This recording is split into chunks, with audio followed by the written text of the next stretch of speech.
भंडारा जिल्ह्यातील पवनी तालुक्यातील अड्याळमध्ये 1-2 महिन्याच्या कालावधीमध्ये तंबाखू साठा मिळत असतो।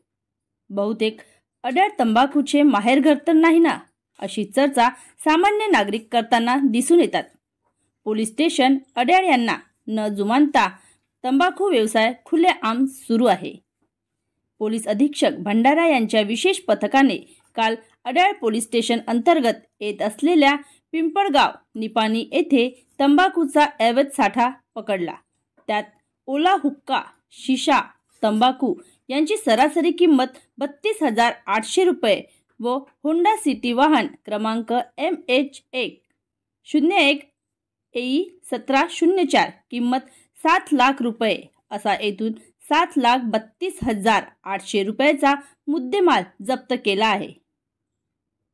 पिंपळगाव निपाणी येथून संतोष रामदास मोहोरकर याला ताब्यात घेतलेले आहे व या प्रकरणात असलेले अशफाक पठाण वय 40 वर्ष व बाबू भैया यांचा पोलीस शोध घेत आहेत।